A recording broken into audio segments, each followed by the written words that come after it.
नमस्कार, बहुत स्वागत है आपका। आप देख रहे हैं ग्रैंड धर्मा सन्मार्ग।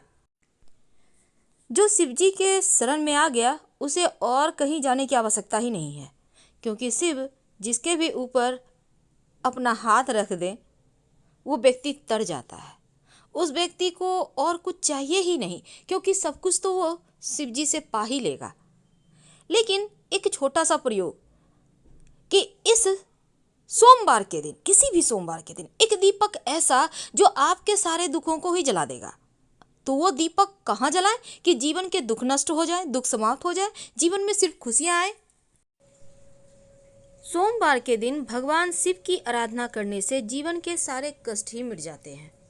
चाहे वो कैसे भी कष्ट हो, जीवन की कैसी भी परेशानी हो, बाधाएं हो, उनसे आप बाहर आ जाते हैं। शिव जी की आराधना करने वाले को कभी भी जीवन में कोई भी ग्रह बाधा परेशान कर ही नहीं सकता।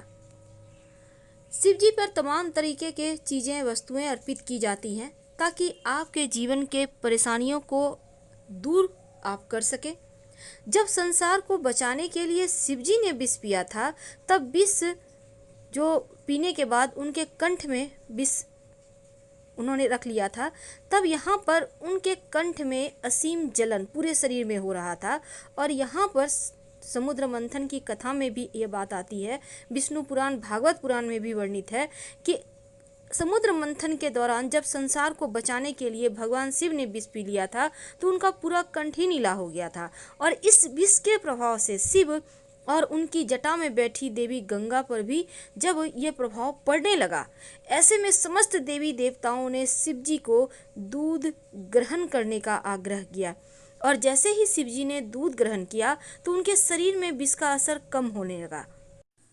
सोमवार के दिन शिव जी को मनाने के लिए विशेष तरह के प्रयोग तो किए ही जाते हैं। साथ ही जीवन से कर्जों की समस्या से मुक्ति पाने के लिए, धन की मुश्किलों से बाहर निकलने के लिए, घर में लंबे समय से शुभ मांगलिक कार्य नहीं हो पा रहे तो घर में शुभ मांगलिक कार्य होने के लिए, यहाँ तक कि संतान की प्राप्ति के लिए भी शिव जी के शरण में आके अगर छोटा सा प्रयोग करें तो मुश्किलें समाप्त हो जाती है।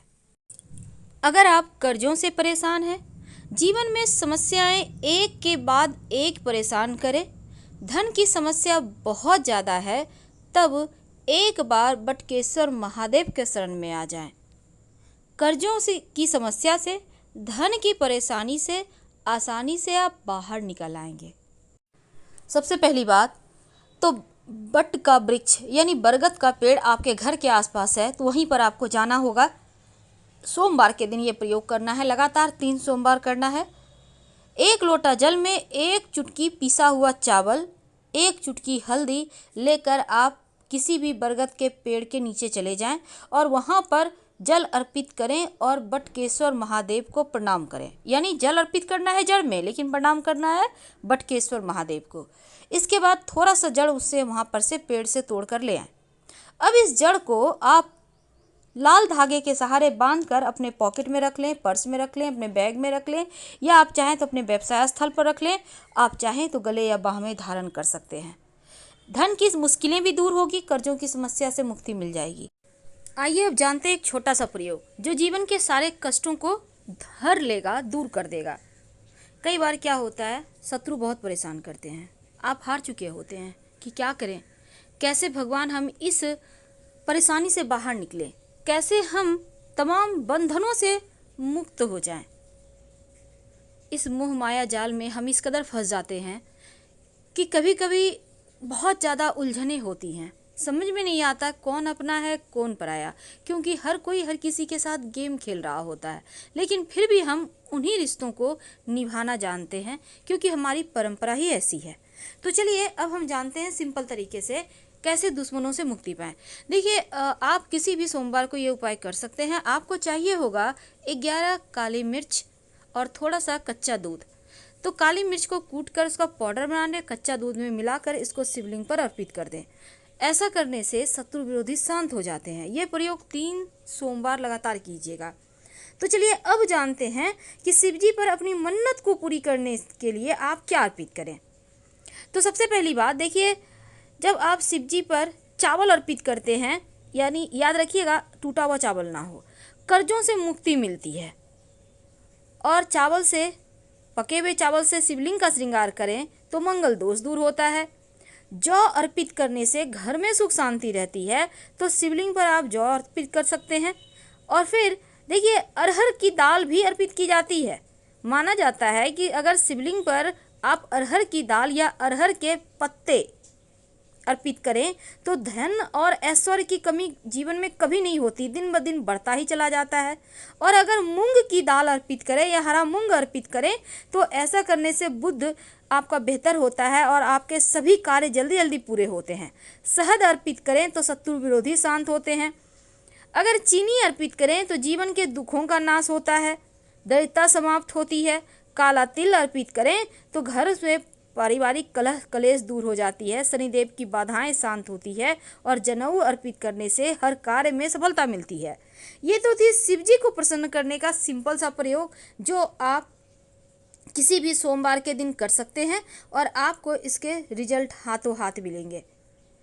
जीवन के तमाम कष्टों से बाहर निकलने के लिए आप शिव जी के शरण में ही आइए, क्योंकि भगवान शिव को अजन्मा अविनाशी माना गया है और भगवान शिव सभी देवताओं से अलग मंदिर में शिवलिंग के रूप में पाए जाते हैं। और इसीलिए जब भी आप उनकी आरती करें शिव जी की, तो 1, 5, 7, 11 या 21 बातियां रखकर ही आरती करें, या आप चाहें तो कपूर से भी आरती कर सकते हैं।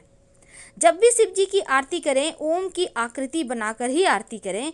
ऐसा करने से जीवन के कष्ट कम होते हैं, सुख शांति बढ़ती है। शिव जी की पूजा में दक्षिणा जरूर अर्पित किए जाते हैं। दक्षिणा में कैसे करेंगे अर्पित? एक पान का पत्ता लेंगे, उसके ऊपर सुपारी, सिक्का, लौंग, इलायची, थोड़ी सी मीठी वस्तु लेकर आप शिव जी के पास सबसे अंत में पूजा करने के बाद रखने के बाद आरती करना है। और जब शिव जी की पूजा हो जाए तब नंदी की कान में अपनी मनोकामना जरूर कहिएगा। और अगर दुश्मन ज़्यादा परेशान करे तो लाल गुड़हल के पुष्प भी अर्पित करने का विधान है शिव जी को। लेकिन जब शिव जी को मीठा जल अर्पित करते हैं दूध में मिश्री डालकर, तो समस्त सिद्धियां प्राप्त होती है, मनोकामना पूर्ण हो जाती है। तो शिवलिंग पर अपने ग्रहों की पीड़ाओं से मुक्ति पाने के लिए बहुत सारे प्रयोग भी किए जाते हैं। लेकिन एक छोटा सा प्रयोग देखिए, सबसे पहली बात तो बहुत सारे लोग कहते हैं शिवलिंग पर चढ़ा हुआ प्रसाद खाएं या ना खाएं। आखिर क्या करना चाहिए? शिव महापुराण के अनुसार मिट्टी का, साधारण पत्थर का और चीनी मिट्टी से बना हुआ शिवलिंग पर चढ़ा हुआ प्रसाद भूलकर भी नहीं खाना चाहिए, क्योंकि ऐसे प्रसाद को अगर आप बहते जल में प्रवाहित कर दें तो बहुत अच्छा है। लेकिन धातु से निर्मित या पारद के शिवलिंग पर चढ़ा प्रसाद आप ग्रहण कर सकते हैं। अगर शिव जी की प्रतिमा पर आपने प्रसाद चढ़ाया, तस्वीर है आपके घर में, तो भी वो प्रसाद खाया जा सकता है। इससे भोलेनाथ की कृपा मिलती है। धार्मिक मान्यताओं के अनुसार शिवलिंग के साथ शालिग्राम हो तो सभी दोष नष्ट हो जाते हैं। पर क्यों नहीं खाया जाता? कहा जाता है अगर हम मान्यताओं की माने तो देवी देवताओं को चढ़ा हुआ प्रसाद खाने से सभी पाप नष्ट हो जाते हैं। लेकिन शिवलिंग पर चढ़ा हुआ प्रसाद, चूंकि शिव जी के मुख से चंडेश्वर नामक गण उत्पन्न हुआ था और माना जाता है शिवलिंग पर चढ़ा प्रसाद चंडेश्वर का भाग होता है, इसीलिए शिवलिंग पर चढ़ा हुआ प्रसाद ग्रहण करने की मनाही है। लेकिन शिव पुराण के अनुसार सभी शिवलिंग पर चढ़ा हुआ प्रसाद चंडेश्वर का भाग नहीं होता, इसीलिए आप पापों से मुक्ति के लिए आप प्रतिमा पर चढ़ा और पारद शिवलिंग पर चढ़ा प्रसाद खा सकते हैं। लेकिन अब जानते हैं वो दिया, चमत्कारिक दिया, जो आपके जीवन के धन की मुश्किलों से आपको बाहर निकालेगा और बड़ा से बड़ा कर्जों से बाहर साथ ही साथ आप जो भी चाहें, जितना भी चाहें, वो आपको देगा। आखिर वो चमत्कारिक दिया कहाँ जलाए? देखिए, किसी भी सोमवार के दिन ये प्रयोग करें। वैसे तो आप घर में दिया बाती करते हैं, आप हो सकता है बगल में आपके शिव जी के मंदिर हैं तो रोज ही जाके दिया जलाते होंगे, लेकिन ये प्रयोग महाप्रयोग है। बिल्वपत्र का पेड़, आपके घर के आसपास कहीं बिल्वपत्र का पेड़ है तो पहले से देख कर रखिएगा, और बिल्वपत्र के पेड़ के नीचे मिट्टी का दीपक घर से लेकर जाइएगा, मिट्टी का दीपक, और उसमें घी और 2 बाती, यानी 2 बाती एक ही दिया में रखकर ये जलेगा। वैसे आप चाहें तो एक ही बाती का 2 सिरा जला सकते हैं, और ये आपको किसी भी बेलपत्र के पेड़ के नीचे जला देना है सोमवार की शाम। एक चावल का दाना रखकर। फिर देखें कैसे जीवन में खुशियां बरसती है। लगातार 5 सोमवार करें। हर हर महादेव। धन्यवाद।